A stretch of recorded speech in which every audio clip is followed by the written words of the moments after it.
Hello, hello, hello, and welcome to the Church of RNK. How are you doing? Okay, so there are times when life really takes you off path or tries to take you off path.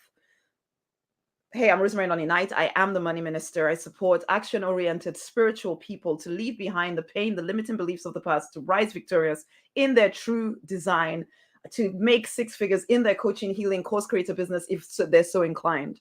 Now, this is the thing there. I was just speaking to a client actually, and that's what brought this up was this, life sometimes, just because you chose to live out your vision, just because these headphones, just because you chose to live out your vision, just because you woke up to the fact that you need to get on your purpose path, doesn't mean that life stops. Life continues. Life can sometimes hand you really hard things.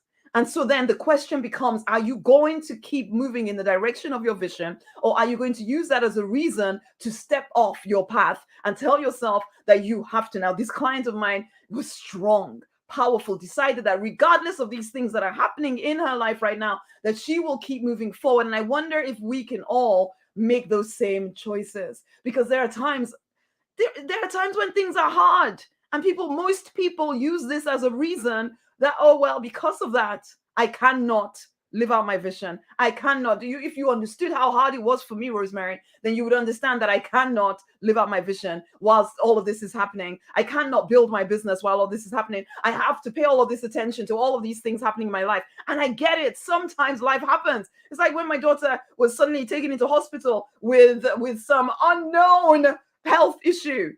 And all in my head is thinking, what the heck is this? And still, am I going to make that the focus of my life? Or am I going to live out my vision? The choice is always mine. The choice is always yours. I can tell you story upon story upon story of when the choice is given. Is this thing going to knock you out? Or are you going to stay on path because your vision is actually that important? Or are you going to tell yourself stories because it's so easy at this point to think I'll be selfish to focus on the vision that I have inside of my heart? So no, I have to put it all aside and give all of my attention to all of this thing, this situation happening here. No, the choice is always yours. And even as I'm saying this, I know for some people can listen to this and say, I just sound callous. And that's your choice. But the truth of the matter is this: if you are going to live out your vision, if you are going to be fulfilled and free, and you're going to create generational wealth and do all the things that you dream about doing, I promise you that life will at some point hand you some crazy situation that you are going to have to decide where am I going to place my attention? And so I have a few ideas for you. One, lean deeper into the divine. Because it's at times like that that you need all the unseen help you can get. Lean deep into the divine. If there was any uncertainty about your relationship with the divine, correct it. Correct it. Sort it out. Lean into the divine, because you need all the love you can get. You need all the energy you can get. You need all of that. So anything blocked between you and the divine, sort it out. Sort it out. Because you need that connection at the foundation of every single thing that I do in my work, in my business, with my clients, is that connection to the divine, deepening that connection to the divine. The work that we do, it's because we feel called by the divine, God, whatever name you call your higher power, lean deep into it. Okay. Number 2, stay focused on your vision. It will be so tempting to tell yourself, like I was saying earlier, that, oh no, I need to give this my attention. I need to give this person all of my attention. I need to give this illness all of my attention. I need to give all of this, or the debt, all of my attention, or the whatever, my child, all the attention. No, you must remain focused on your vision. I know all of these things are part of who you are. I get it. But you have to decide,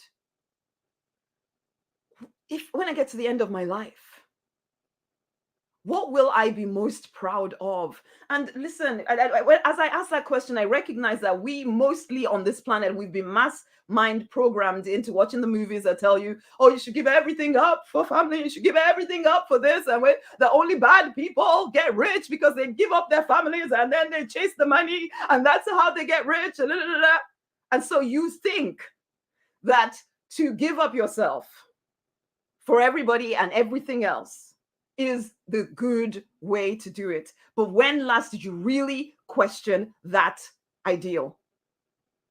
Do you really think that the divine planted an idea, a vision within you, a purpose within you that you could not fulfill? Regardless of what's happening in your exterior world, the choice, as I keep saying, will always be yours. In the end, the divine will love you whatever you choose to do. But will you be satisfied with the choices you made in the midst of all of this urgency? I need to make a choice. Oh my God. And then you're all worried about what people think of you. Because depending on what the situation is, it could be that, yeah, it's like me with my child. I can't tell you how many times I've gone to training events when my child has been ill. And I've found myself wondering, does that make me a bad mother?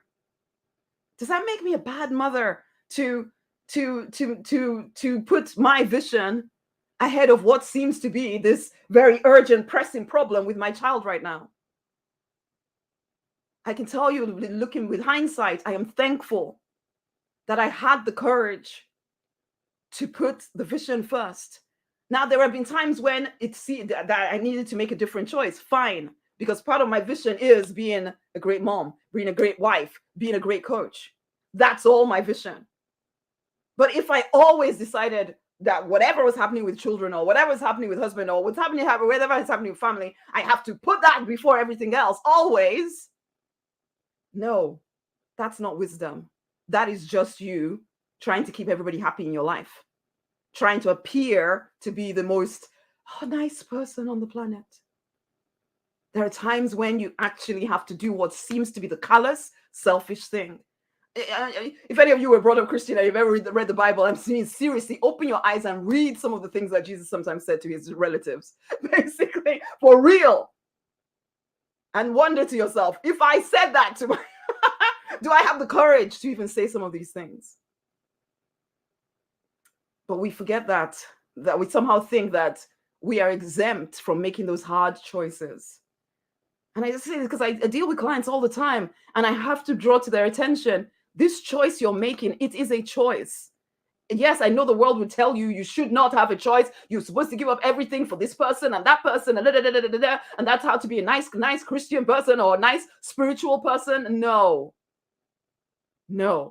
If you are going to make the difference that you're going to make on this planet, that you're here to make on this planet, I promise you that sometimes life will happen and life will call you or try to pull you off your path if you let it. But you have all the choices. You have dominion over how your life plays out, whatever is happening. Whatever is happening. And yes, sometimes people will think you're callous or you're selfish, and you might even think that because you've been conditioned and trained to believe that you're supposed to give up everything in order to make everybody else happy. And I say this stuff, and people sometimes get drawn to the message because they want to live their ambition, but when it comes to you actually doing it, it feels like, no, I can't do that. I can't do that. No. But this is your life. So yes, stay focused on the vision and ask for freaking help. Some of us, we're so used to being the help for everybody else that when it comes to asking for help, one, you don't tell people you need help. You just get resentful that they're not helping you. They should know, shouldn't they? They should read your mind. They should help you. They should every help. Can't they see what's happening? They should all just throw everything down and come and help you. No, ask for help. Ask for help. Put your pride aside. Put your I am the one that carries everybody else aside and ask for help. Ask for help. People get to say yes or no, but you get to ask. You get to ask for help. You do not have to handle these things alone. You don't get to, control anybody and make them do things for you, but you do get to ask them for help. So ask for help. Get over your need to be the lone wolf and the super powerful person that never needs any help. All of that stuff. Get over the need for everybody else to read your mind. Ask for help. Ask for help. I've already said this about don't feel guilty about making choices that may seem selfish or callous to other people. Don't feel guilty about taking care of yourself, regardless of what's happening in your life. Don't feel guilty about putting your vision first. Don't feel guilty about making yourself a priority in your life, regardless of what's happening to everybody else around you. There will always be drama. The question is, will the drama overtake you, or will you be the authority in your life? Will you? Again, the divine loves you whatever you choose to do. But if on one hand you're asking for, oh, I really want to make 6 figures in my business as I'm changing lives, but then as soon as anything happens, you get pulled off path and immediately change your direction. Oh, no, I just need to handle this, or I need to. It's like Jesus said, let the dead bury them dead themselves. You come and freaking follow me, basically. So all of you quoting, let me quote at you too. That's what was said. You have to keep your eyes on the freaking vision, regardless of what is happening in your life. That's the only way the vision comes to life. Because if you're waiting for life to completely be smooth and lovely, to have all the money in the bank, and then I get to live out my vision, you will be waiting forever, and you will get to the end of your life and you will not have done any of it. Because that's just because you chose to live your vision doesn't mean life stops. But you get to carve out the life you desire in the middle of whatever is going on. If you choose to. The choice is always yours. You're loved whatever you choose to do. It's just, will you be fulfilled or not?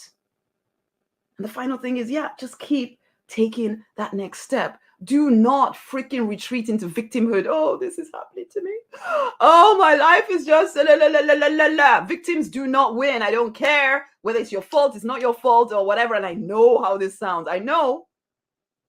But I'm not here to just be your nice little friend that just tells you what you want to hear. I'm here to tell you the truth. Do you want to live a free, fulfilled, financially abundant, love-drenched life, or freaking not?